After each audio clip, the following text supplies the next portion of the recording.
Good morning, students. So, in occlusion and complete denture, we will see part 3. So, as we all know, the occlusion and complete denture or artificial occlusion has to be developed to produce bilateral balanced occlusion. So, we are in complete dentures or removable dentures, we have to give bilateral balanced occlusion to provide stable denture bases and also to generate load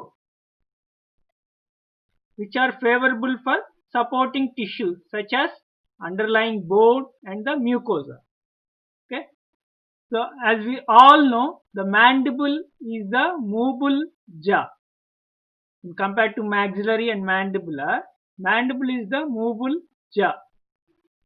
So the relation of mandible is more important to develop occlusion.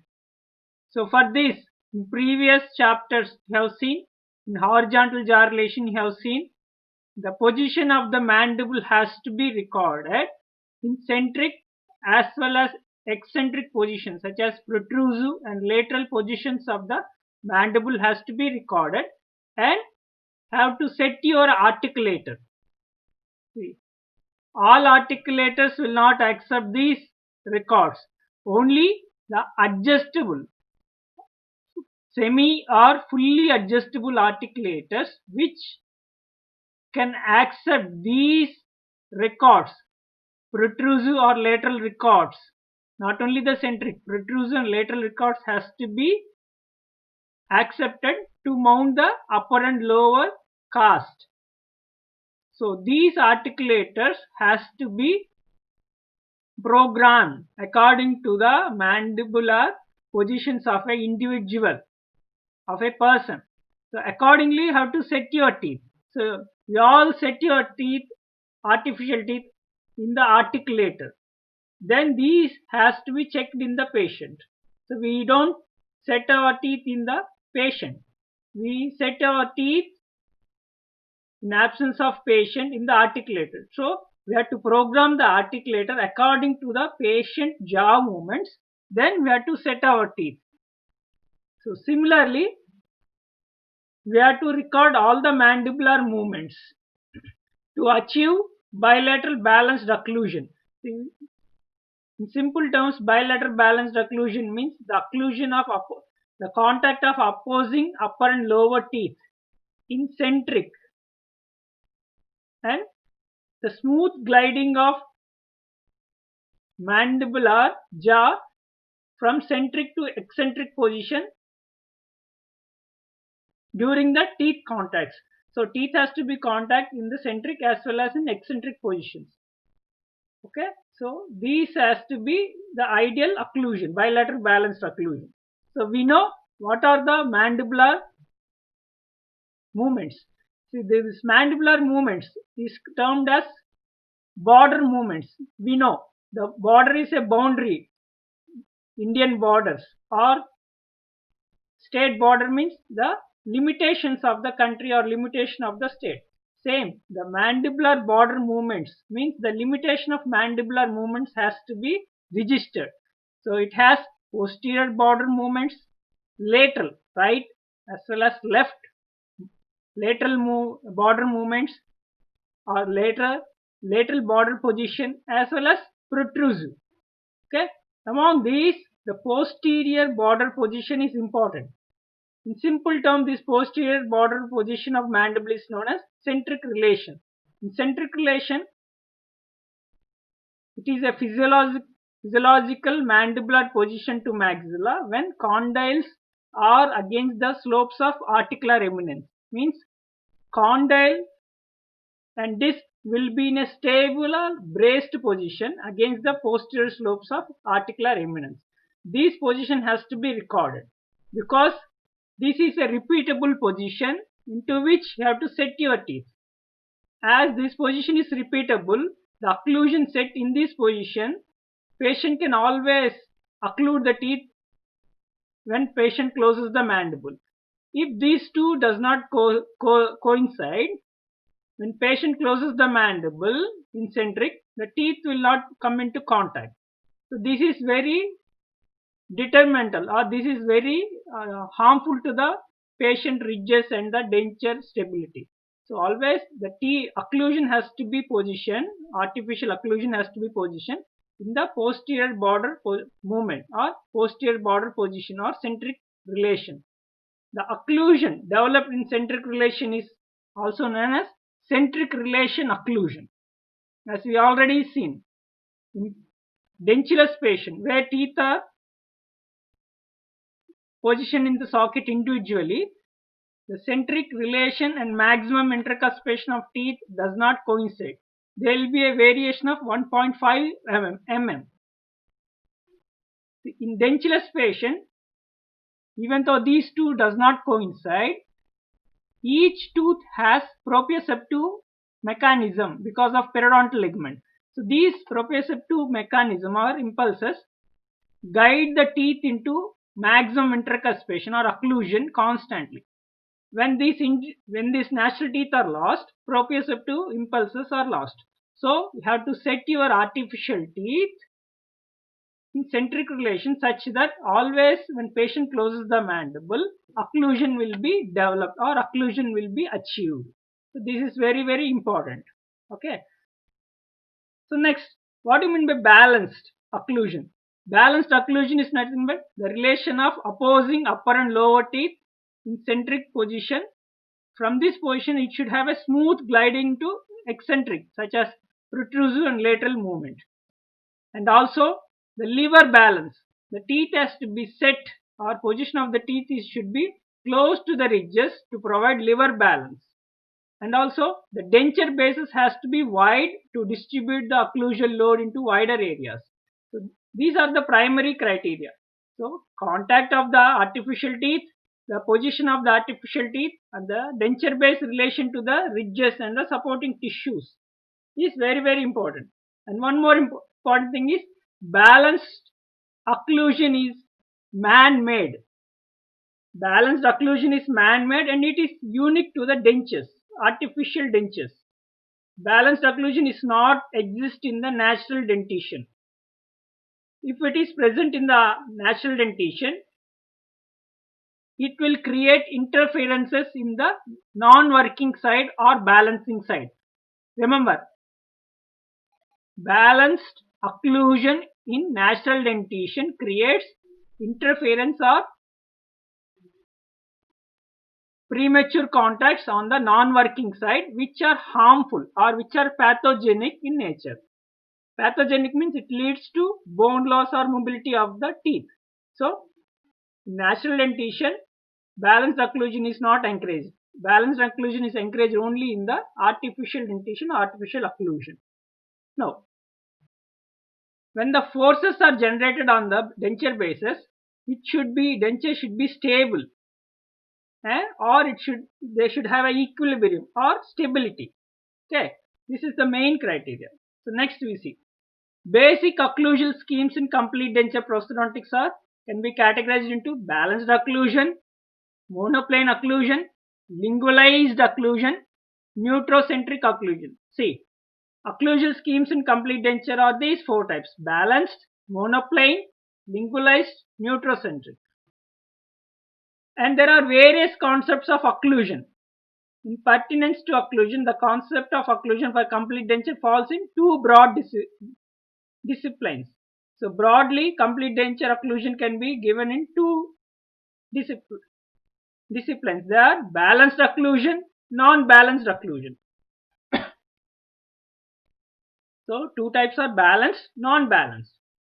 According to Boucher, the concepts of occlusion are three types: balanced, monoplane, lingualized. The authors have given different forms. So some have given two types of disciples are balanced, non-balanced. Boucher has given balanced occlusion, monoplane, lingualized occlusion. Now we have already seen what is balanced occlusion definition. The bilateral simultaneous anterior and posterior occlusal contact of teeth in centric and eccentric position. Whatever the mandibular position may be, centric or eccentric. there should be bilateral two sides or three sides contacts has to be there both anteriorly and posteriorly. Okay, so generally associated with cusp form of posterior teeth. So the posterior teeth selection is important to develop this. So cuspal form is very important.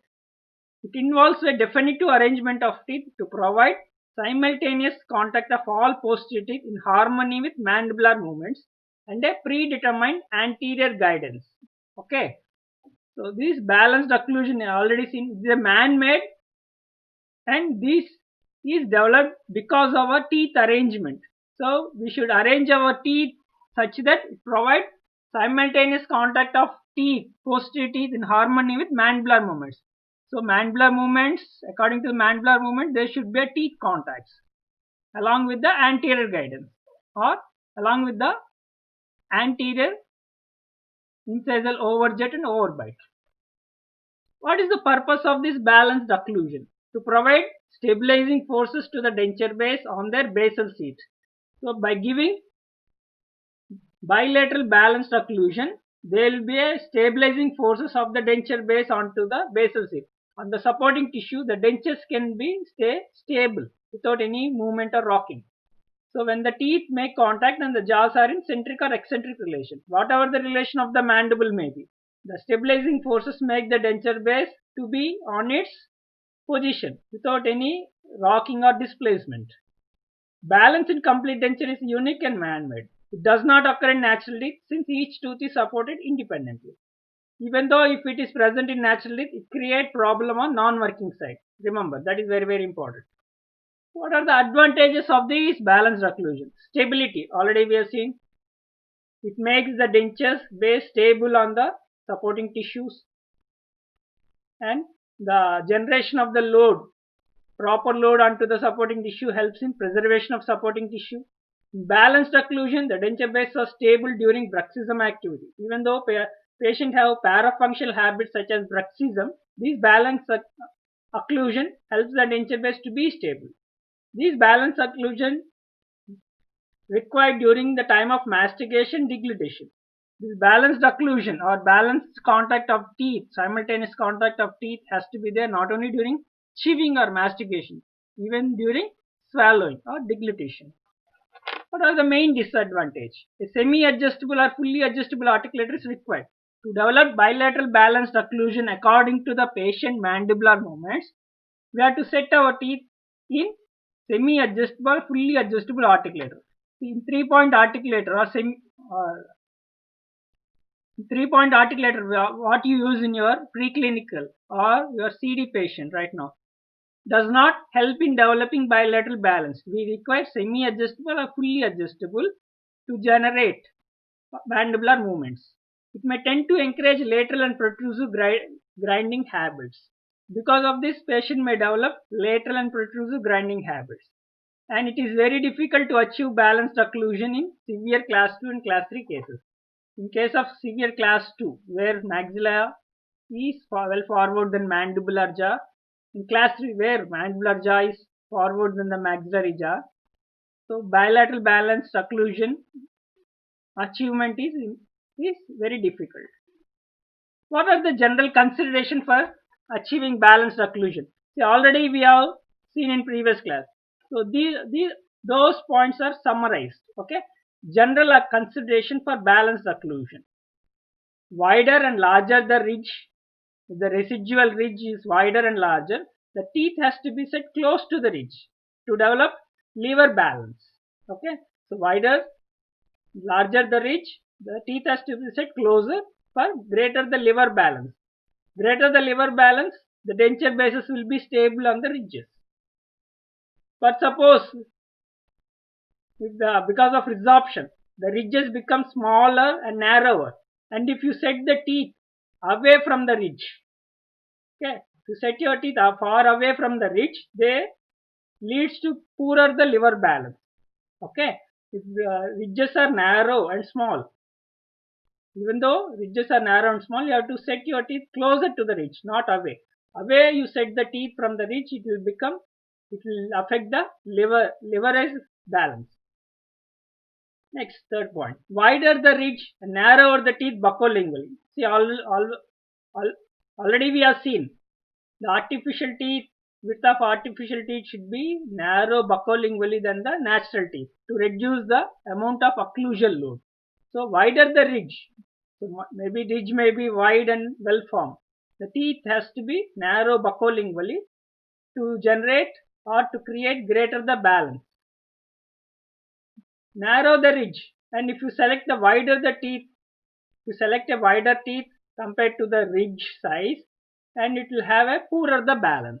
Okay, and when you are setting the teeth, you have to see that the more lingual the teeth are placed in relation to the ridge crest. If you set your teeth slightly lingual to the ridge crest, mandibular posteriors, the greater the balance. Same, if you set the teeth outside the ridge, buccals, the teeth are placed buccally to the ridge, it create poorer the balance. And more centered the force of occlusion anterior posteriorly. We have seen the masticatory function happens more in bicuspids and molars. The more centered the force of occlusion anterior posteriorly, the greater the stability of bases. Okay. And what are the characteristics requirement of balanced occlusion? What are the requirements in balanced occlusion? We'll see. All the teeth of working side should be glide evenly against opposing teeth.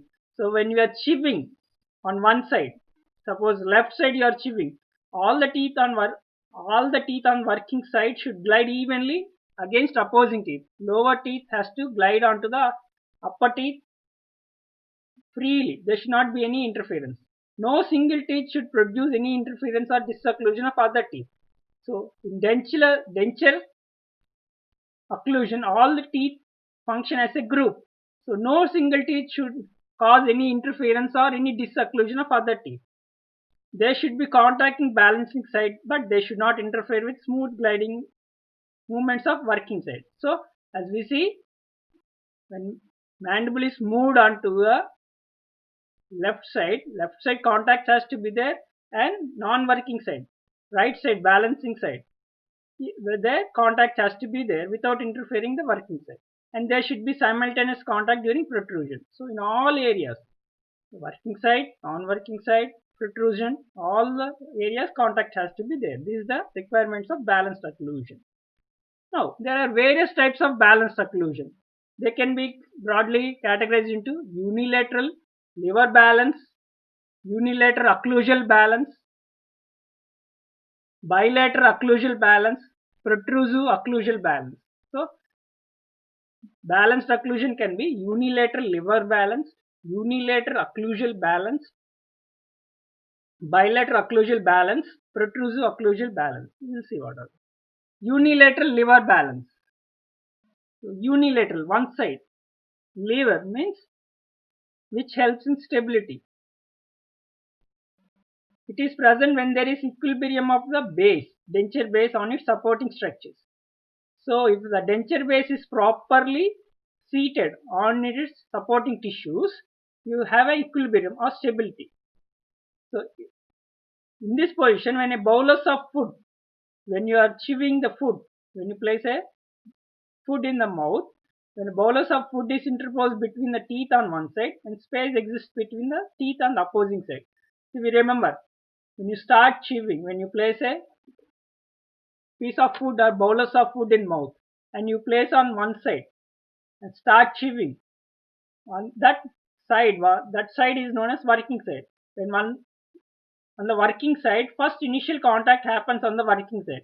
At the end of chewing cycle, the contact has to be there on non-balancing side or non-working side. Okay, so unilateral liver balance is present when there is a equilibrium of base on its supporting tissue. The base, denture base, has to be seated on the supporting tissue properly.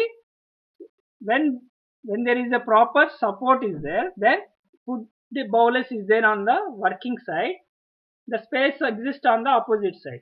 They see here the denture base is not rocking. If denture base is rocking or unstable, when you press on one side, the other side the dentures will be lifted. This should not happen. When denture base lift away from the tissues, opposing teeth will come into contact. This should not happen. Okay. So unilateral liver balance occurs when there is a stability or equilibrium of base on the supporting tissues. How this equilibrium is achieved is by placing the artificial teeth such that the resulting forces on the function side is over or slightly lingual to the ridge. So we should set our teeth such that the occlusal load has to be transmitted either onto the crest on the center of the ridge or slightly lingual to the ridge. And we have to select the teeth which are narrow in buccolingual width, and teeth has to be placed closer to the ridge crest, and denture bases should cover wide area to distribute the load evenly. So already we have seen. Okay, same we have to put forward. So to achieve unilateral liver balance, we have to set our artificially such that the load should be transmitted either onto the ridge crest or lingual to the ridge crest, and we have to select a narrow buccolingual width teeth, and teeth has to be set close to the ridge, and denture base should cover a wide area. And unilateral occlusal balance, see, liver balance we are talking about denture base. Here when teeth comes into contact on one side, when all the posterior teeth come into contact on one side unilaterally, when all the posterior teeth come into contact, this is known as unilateral occlusal balance. It is present when the occlusal surface of teeth on one side articulates simultaneously as a group. So on one side of the arch, opposing teeth will come into contact as a group with a smooth, uninterrupted glide. There should not be any interferences. We already seen.